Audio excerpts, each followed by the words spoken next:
you, all you guys, thank you for coming. Thank you. Thank you for coming. And I know there's not a whole lot of people, but there's actually a benefit because we can go ahead and get a lot more intimate and let you guys try stuff out in that. So I'll do a little club demo for you and show you some exercises. And also, first I'm going to explain to you a little bit about the history.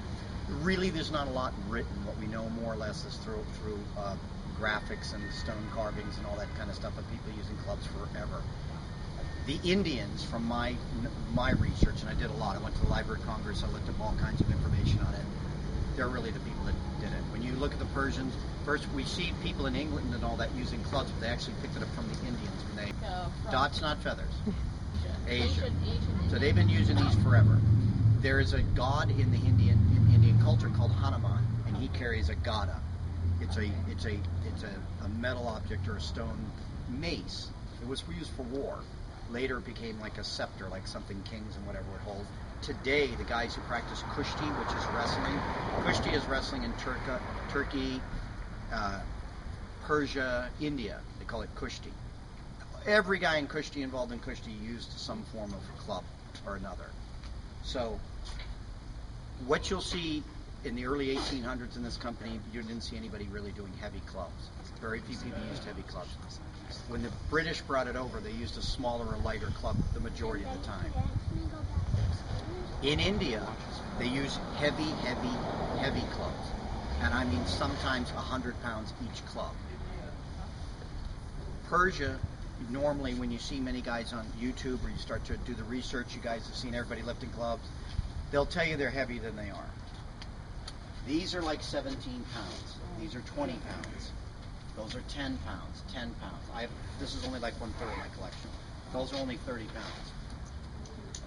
And so you'll have guys tell you, oh, I want a pair of 50-pound clubs. You don't want a pair of 50-pound clubs. The only guy I saw that can swing those properly is a guy that outweighs me by 70 pounds. And he's been doing it. They're Pahlavans. They're from Iran. Pahlavan is an honorary title like Sansei or Samurai, and it's more about the culture. It's not just about the exercise. In India, when they do the clubs are very, very important because it's all tied in. Again, you see the god and the religious aspect is all tied. I'll first show you the lighter clubs and what I do with the lighter club, and then we'll go to the heavier and heavier and heavier clubs. Then I'll do, if you want at the end, I'll do like a little straight thing and do some weird stuff for you so you see kind of some of the benefits of it. But when I teach people clubs, many people come to me and everybody wants to lift heavy. It's just an American thing. I don't know why, but it is. That wouldn't be me. Yeah, well, it isn't me either. You really, or them. The macho dad. Yeah, you really want to lift sensibly, not heavy. Right. So when I started learning the clubs, all I could see, there were only 2 or 3 people doing it. I learned from a guy from Nepal. He teaches a thing called Tangta. And they use it, again, to enhance sword fighting and stick fighting and that. I also learned from some guys, wrestlers. I also studied catch wrestling. That's what also got me into this early on. And catch wrestling, they used to use clubs also. But that was brought again from the guys that came back from India. You follow me? These catch wrestlers would go and challenge the great Gama and these different guys, Bothner and all these guys would go overseas, see this exercise, realize the value of it, and then would bring it back. Most gyms in the early 1900s, you'd see bells, weights, and you'd also see clubs that were complementary to each other, and it sort of drifted out of favor. But when I teach people the clubs, I like them to start with a lighter pair because, frankly, it's learning the motion, it's the fluidity, it's not the weight that I'm concerned with. So, when you first learn the thing, I have a mnemonic device. I teach people to put their thumbs up like it's a club, then put their hands like this, and then turn their hands over. And the whole idea, when I see other people lifting these light clubs, these are only 2 pounds. Most exercises. I won't get you active and get you involved here. Okay? So, when you lift these light clubs, you start like this, then you go like this, turn your hands out like this. Ah, perfect. Like this, and then drop the club down. And then you bring them together like this. Follow me? And then you go back to the beginning position again. So it's 1, 2, 3. You're quick at this. 4, 5, and then bring them down. Can you feel it? And you feel it a lot, particularly when you see a lot of people turn their arms like this. A lot of people now are swinging clubs, they swing like this, but they're limiting their range of motion. You don't want to limit the range of motion. I start to incorporate my waist. Everything I do, I use my whole body for strength. So, if you follow this like this, you start to swing them more like this. You see the difference? So I can take each one of these exercises and break this down into an exercise. This is an exercise. This is an exercise like this. This is great for when you're sitting in the chair at your office all day and you get dowager's hump and you're like laying like this. You want to open up the thoracic cage and then this. Put your hands out. You follow me, and then I just drop these down. Normally, when people do it, they'll drop their hands like this because they don't stretch in the back. I have a whole series of exercises I do before I teach people even to lift the clubs. When you start getting into heavier clubs, you don't want to injure the rotacuff, the shoulder, or the wrist. So there's all kinds of exercises I do for the wrist, with the clubs and without the clubs, to help teach that, to stretch the palm. I'm not worried about stretching the fingers. You stretch the palm, you'll stretch the fingers naturally. So I teach them that first. There's a whole series of things I do. Then the shoulder, we all know this, against the wall and without the wall. Does it make sense? And then this way. And if you try this, you'll see whether you're doing kettlebells or whatever you're doing for your shoulder. So now I'm doing the back, front, underside, and cross. So when we do boxing, we're using our elbows. The thing I see everybody doing is they're not using the shoulder. Guys will punch with their arm. I learned this. It's called jolting from Manny Pacquiao's trainer, the original trainer. It's a round. This is the motion you want to start to get. This is where the injury comes in. When they don't have command of this, and when the kinetic link starts to work, what happens? This fails. Does it make sense? All this stuff is great. They don't have this. With that circular development, it's how Bruce Lee did that 1-inch punch that could take somebody it's this, but then it's pushing with the hips and with the arm. But the kinetic link, this is what I was telling you. This is the part of the kinetic link, in my opinion, that everybody seems to neglect. Yeah.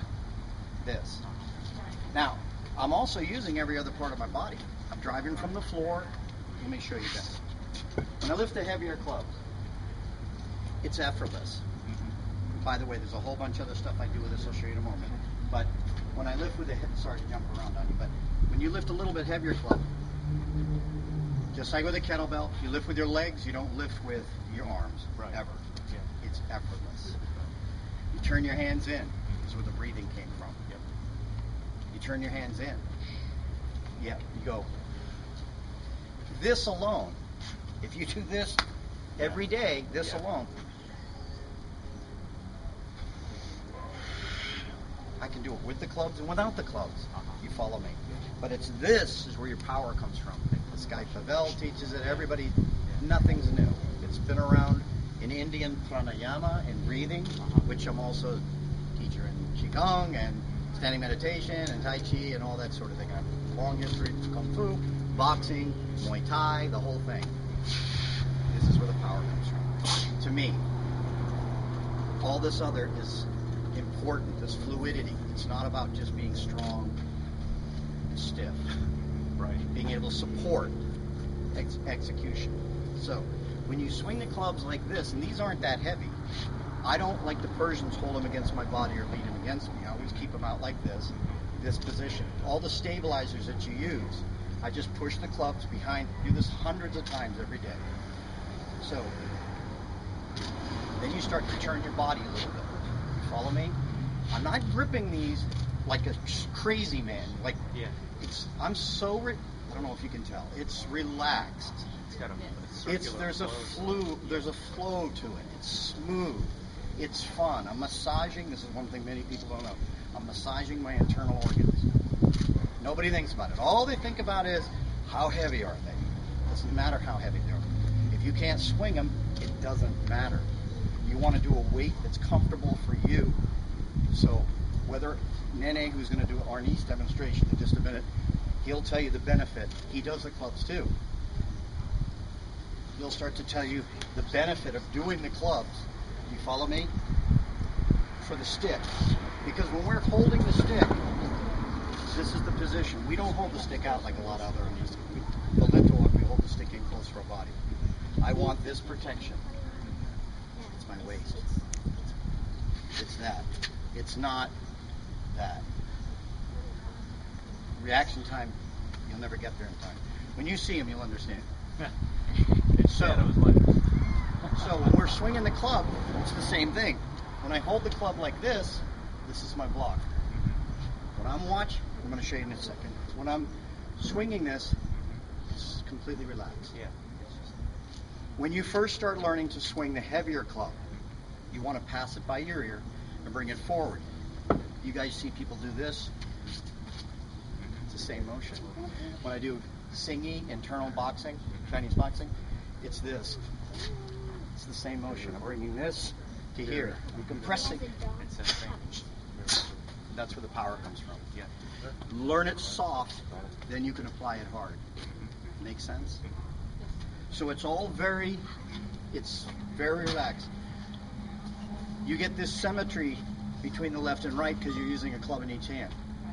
It's not one-sided, one-minded, I call it. But I also think about driving from the ground. When I swing, I'm not just, you see guys just concentrating on the object. I don't want to do that. I want to be completely relaxed. I just want to be completely relaxed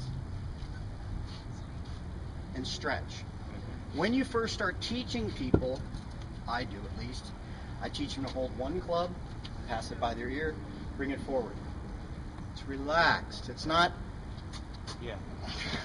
I see people doing this with this thing called a club bell. That's a piece of steel with rubber around it, and it's just not natural. This is so relaxed. It's soft, Tai Chi. It's just effortless. Then you teach this, stretch this. Then you want to start doing this to teach yourself to clear your body. Does that make sense? You want to click. Now watch my waist, and then it just comes right to here, and I slide it. I put my hand here to protect my face in the beginning, because if you get two of these big heavy clubs and you do this, you're going to whack yourself. I promise you, you're going to hit yourself. I got cauliflower ears, not from wrestling. So you do like this, and just gently, not this. It's effortless. So this motion, if you can imagine martial art, how much more natural can it be? This. Why do you think they developed it? It's for swinging the sword, swinging the mace. There's a function to it. It's not just because they wanted to exercise in 120-degree weather in a pit with a bunch of other men. The Shenna is a push-up board. You can use any other kind of thing you want, but you want to use the Shenna. They almost always, the Persians, not the Indians. The Indians have a different, they use blocks or whatever, but you want to relax when you use the Shenna. They used them, it actually represents, everything's war, has war connection, fighting connection, protective connection. They used them to push down, it represents a sword, and it was to crawl through the grass. A guy didn't want to put a sword on his side and go through the grass. If you're going to go fight somebody, you want the sword in your hand. So you use the sword to press the grass down. That's why, and like I was telling you, in Varesi Bastani, in the Sakhani, houses of strength, they use these, I think, so they didn't have to put their hands on the ground. It was dirty. It was a dirt floor. But again, it's all religious in nature, the way that it was all built. I'll show you a couple light things, and I'll let you guys try them and help anybody that wants to just give it a shot and see how it is. Once you learn the basic movement, I always start with light clubs. There's kind of like two schools. There's this light club school, and then there's this bigger boy kind of school. You don't need that. The guy, my friend Kenny, who's going to come, he's a 3-time Olympian, he's training BJ Penn. He uses them every day. So We do it for training guys for takedowns and for legs and for really building. And it's more, he does it to protect the rotacuff. Mm-hmm. Every BJ Gay guy I know, all these guys I know, they all end up with shoulder injury. Mm-hmm. This gives you that rotational movement. So you can start with these really slow. You can hold them light. You can squeeze them real hard. You can do isometrics type of stuff with them. You follow me?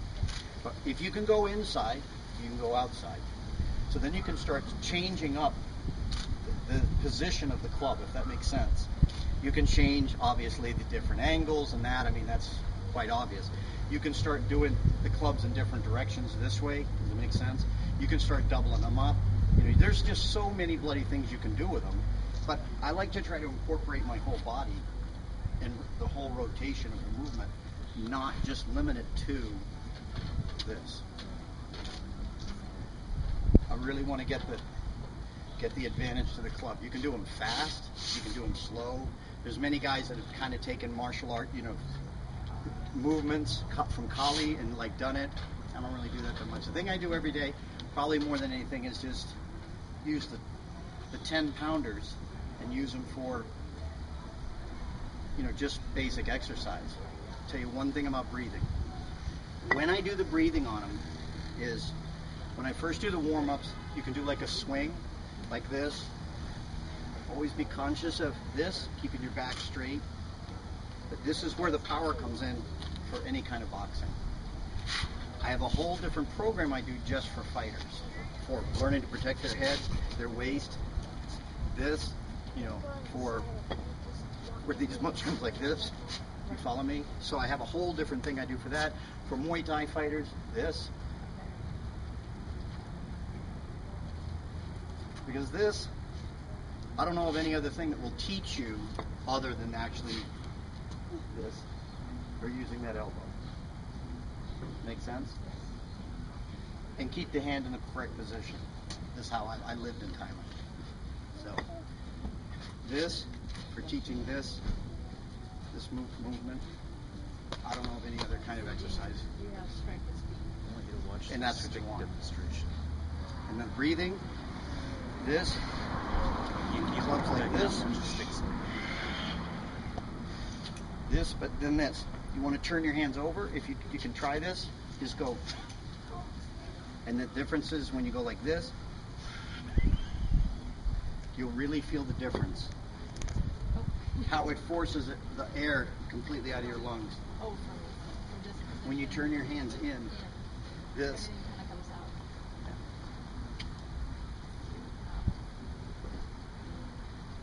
Any questions? Can you show an example on how you use those shannas? I just use it for regular push-ups. You can do tiger push-ups. You can do seesaw push-ups. They call it handle pump push-ups. You can do. I have double knee replacement, so I can't bend my knees like probably he can or these guys can't. The shanna is just this. They always put their feet out like this. Obviously, many of us here, we know you can do this. You can change it all up. But they normally just pump their chest onto like this. But obviously, you can go like this, right? You can lift up the ends. You can turn your hip to the side. I have fake knees, so it's difficult for me to do other stuff. But there's a lot of different little variations. You can absolutely do that too. There's so many things you can do with it. These a guy made, they actually come apart. They break apart into little pieces. Yeah, that's exactly why he made it like that, for shipping. You want to try these? No, I'll just try this. That's the whole point. We're here to share, we're here to learn and teach, so I'll be happy to show you just the basic thing. Just try with, you're going to learn the clubs. Always start with one. Turn your hand in. It doesn't mean, look, you're going to see in a minute. I'm sorry. Did I get in the way? It doesn't mean you can't pick it up like that. But if you do this, you're going to use your legs, just pop it up into that position. Perfect. Then all you do is this, drop it straight back. Swing it to the side. Put your hand here. Swing it to the side and just let it, just put your hand, there you go. So you're going to just go like this and just let it slide right in your hand. For the beginning, just to learn. So like this. And just let it slide into your hand. So instead of letting it come like this, it just sets in this position. The Persians, when they held them, didn't hold them at a right angle. Put their finger on the bottom, and they hold them down lower.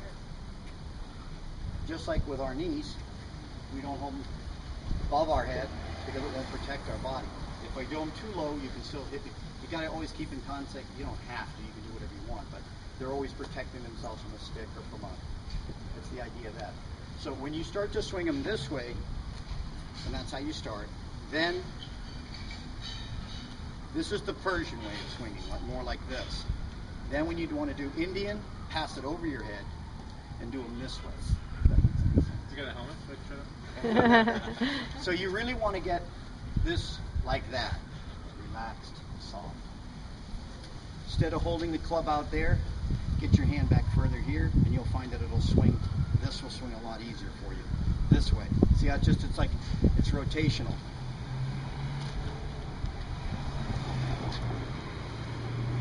Like perfect, like that. When they come to this rest position in the beginning, when you get the two clubs, you kind of have to like look between the club. You don't want them crashing together. But it'll move those elbows, whether you're doing the TRX, whatever you're doing, it'll give you that extra stretch, that fluidity. It's good for warm up or for cool down or as an exercise unto it by itself.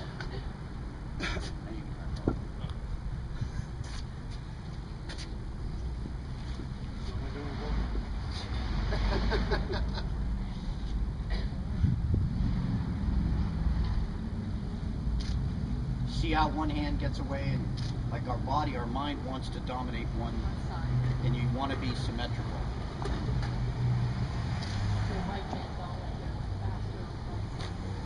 But you know what's funny? When you're really getting tired, that left hand sometimes doesn't overfight you. It's weird. So like these are 20 pounders. These are light. Try these next. These look small. These are smaller, but they're not. They're much more dense. These are a lot harder to do, believe it or not. So these, the same thing. Since they are shorter, I do a little different. I do them a little faster. They're chubbier. It's a little different exercise. Now I'm doing more of a pull right here on purpose to work my, but I'm thinking about my abs. Never just arm swing. Never just arm swing. You're limiting really, and that's what I see other people doing. You're either lifting a really heavy weight and you're doing this, you're going to rip your shoulder. Your shoulder's not 56. You're going to rip your shoulder out. You're not going to be playing volleyball for a while. But I welcome any of you to play them. I'll do a little strength thing for you if that's all right. You're welcome to play with them and just see how they feel to you. You guys have any questions? I don't know how many of you guys do any kind of strongman stuff or interested in it, or you're pretty big, I imagine you might be. Or,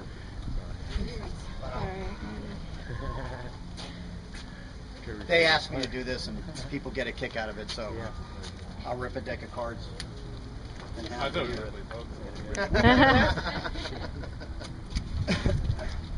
Can you get the cellophane off there, Ken? That's why I hand it to him. It's the hardest part. I'm tired of doing it. I had to run out last night and go to Home Depot and get these nails. Everybody gets a kick out of this. When you're swinging the club, I always think about this motion. Yeah. Everything is the connect to the mind to what it is you want to accomplish. Is that the card? What kind of magic do you use? He and I were kidding about that because I had a guy at some jiu-jitsu black belt said, what's the secret here? You can look at these nails, you can see that they're all the real thing. They're not pre-bent, or I just bought them up. She and I just went to Home Depot last night and got them. Are they pre-bent? Yeah. They're more expensive. It takes them longer to. There's a lot of different ways guys do nails. I'll be happy to tell any of you how to do it. It's not a big deal. I mean, you want to spend the time like I did in the garage bending stuff, you're welcome to it. I'm sure it doesn't interest you. But it's something that I do this more for kids. Like I just did at the opening of Manny Pacquiao's Ben Delgado's gym, and for the kids. Yeah. And the lecture more that the message to them was that just shows you what human potential.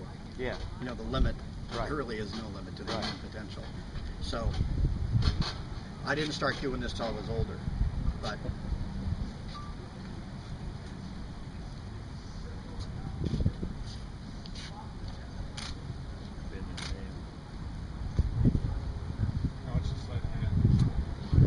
And I've had people tell me that too. So then you, there's different ways to bend them. I can, a lot of different ways you do it, different things. And it was just a hobby. This guy's much better at me than this. But I just wanted to see, how it was done and more or less learn it on my own. I also drive nails through wood and do all that kind of stuff.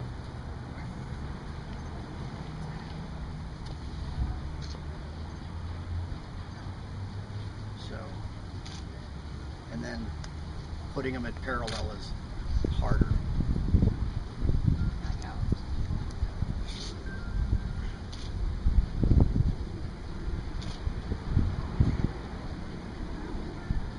And then I'll break some stuff here for you in a second. You'll see my palms are stronger than mine. So, and then you have the cards. Did you win yet? Lisa always says to me, "Why do you throw the Joker out?" Well, if I can't rip them, I don't want to be laughed at. So, a lot of guys rip cards in half. And these, as you guys can feel, they're real smooth. When you used to see strongmen years ago rip cards in half, they weren't plastic. They didn't have plastic. So you look at them ripping paper cards. Cards are harder and harder to rip because of this. Slick, yeah. I have some other ones I'll rip too. They're, players, but I'll try to rip these lengthwise. You understand why it's harder? Yes. Okay. So rip them lengthwise, and then I'll rip them into quarters. And then you'll see, I see a lot of guys, they're big like him, that do this stuff online, but,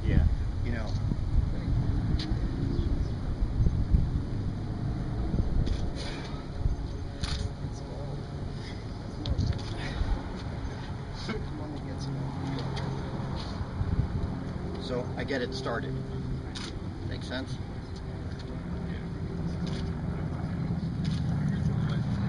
And that's why it's hard, because the cards are slippery.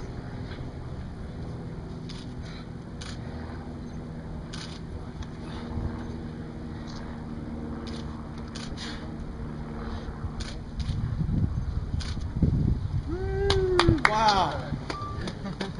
Okay. This is the part that. Sorry, I'm going to throw that. Thanks, Nanny. Then you want to rip them into quarters, and this is pinch string. And this is what I use for grappling and for everything I do. It's all the same as the locks for catch wrestling. Does it make sense? It's not just a trick. There's an application. There can be an application. So.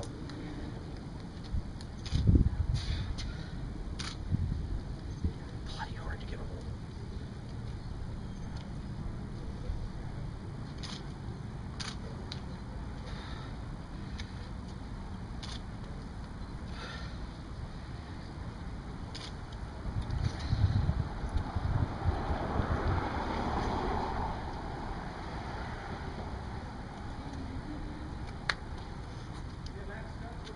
Sorry to make you wait.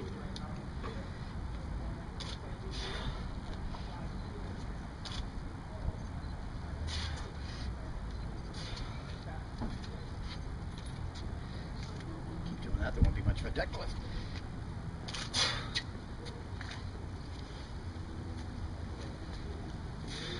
You can see the start.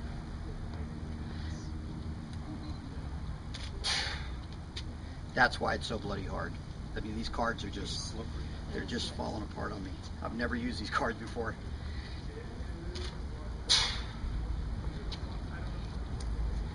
Sorry.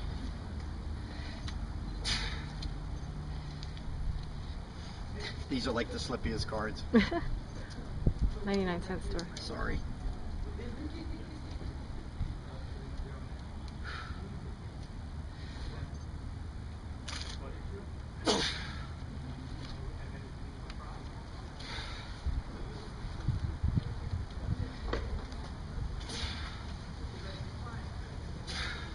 There you go. Sorry. It took me longer than it normally does. It took me a lot longer than it normally takes me because those cards they just fly apart. I'll do one last thing for you. Well, it would have taken us a little bit longer. We're not complaining. I got into, again, this is just another thing people like to see. I got into breaking years ago, and I saw everybody that broke stuff. We were talking about functionality, and does it apply to something? Right. Does it have value? Does it? Yeah. Well, in boxing and fighting, everybody wears gloves. And how many guys in the UFC and that are breaking their hands? Yeah. With 4-ounce gloves, they're still breaking their hands because you can't get the wrap in there the same. It's I'm friends with Stitch Duran, all that kind of thing. And he saw this. He's like, I've never seen anybody do that before. My thing is when the guy's punching, I want to be able to break his hands. So I want to be able to hit him, either with my fists or with my hands. I break coconuts too. And I'll tell you. Wow. But slapping them. Any bouncer, I worked in 5 bars as a bouncer. Any bar that you work in, you end up slapping people more than punching. Yeah.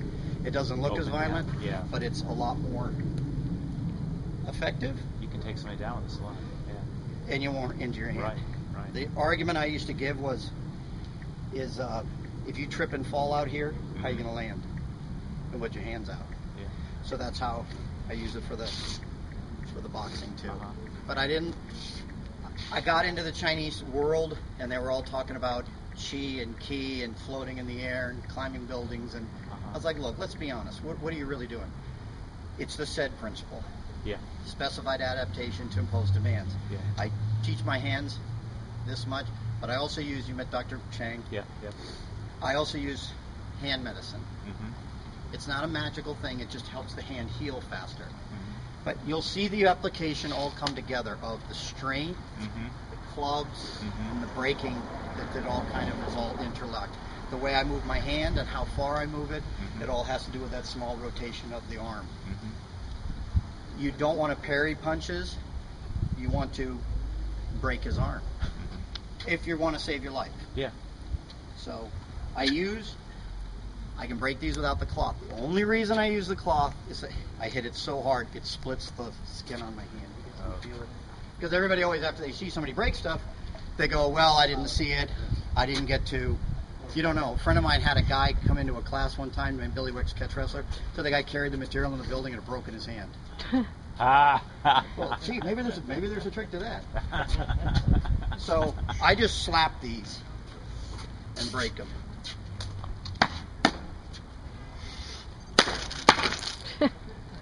So it's different than, and my boys, when they came to the house the other day, they saw me, I break these into 16ths. He'll tell you, I'm not going to do it for you right now. But, when you take it, I break the halves in half, then the half of the half in half, and then the halves, and so, but at any rate. That's the application of if he punches, and you already hit him, and you keep throwing those. If he's got his hands up, I can injure his hand. I'm not trying to be violent here, but that's the purpose of the, it's that small, that kinetic link. It's a demonstration of the kinetic link. Watching Bruce Lee with the 1-inch punch, it didn't just come out of the shoulder. It was a rolling energy thing. It's a circle. It came off the ground. He uses his hip. And it was like this, and then it's more like a push. It's more like a push. You look at the videos very, very, very, very, very, very, very closely, you'll see it's not 1 inch. It's a lot further than that. My hand travels about that.